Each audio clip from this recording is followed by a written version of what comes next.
A new report out shows that some teachers, they're limiting or excluding discussions of race and gender during nationwide backlash against the so-called curriculum that's woke or trendy, as Florida Governor Ron DeSantis has rejected his proposal for an African-American studies course. Listen.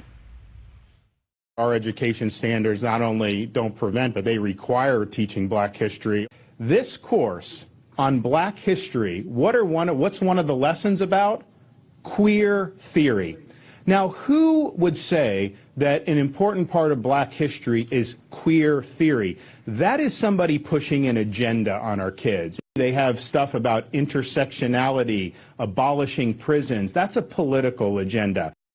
Let's bring in Lauran Woolley, Gabe, Dannenbring, and Tell Williams. They are the hosts of Teachers Off Duty, the #1 teacher podcast in the world. Thanks, guys, for being with us. Thank you for having us. I'm going to start with the lady in the room, Lauran. What exactly are your thoughts on Florida's ban of this course, but also just a larger topic of whether or not teachers are feeling like they're in the middle of having to teach the kids what the parents want to have taught and what the school districts are mandating be taught?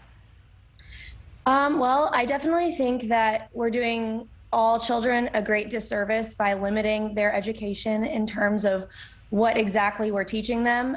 There's a difference between teaching an agenda and teaching fact.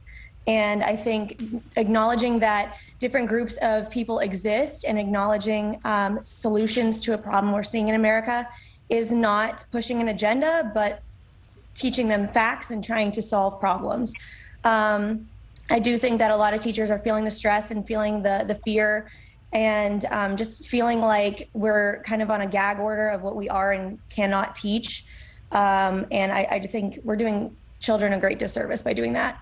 Tell, would you say that you have the same take, or do you have a difference of opinion there? No, I completely agree with Lauran.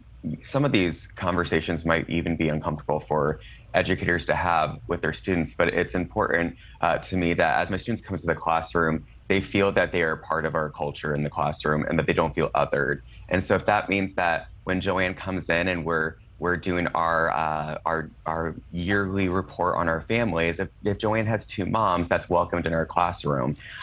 If Barbara is Muslim, then I want her to know that she can show up as her authentic self, and I want every child to feel like they have representation within our classrooms. But isn't some of the argument or some of the concern with the parents is that there are children in the class who aren't Muslim, who aren't in the LGBTQ+ community, who are being called the victim or the the oppressor? I think that's been the topic of discussion.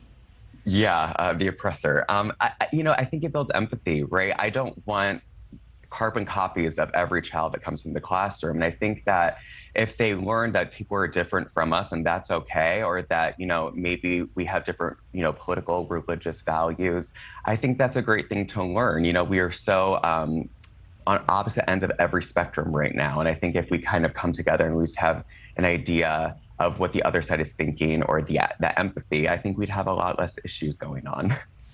Why do you think teachers are leaving, Gabe? Why do you think that right now we're facing a teacher shortage like we never have before? I think it's due to a number of reasons.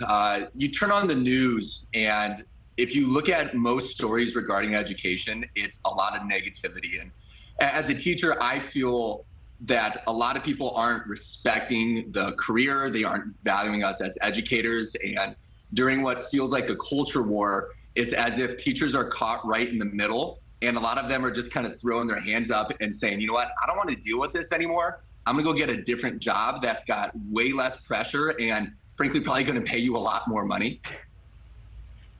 Money is good.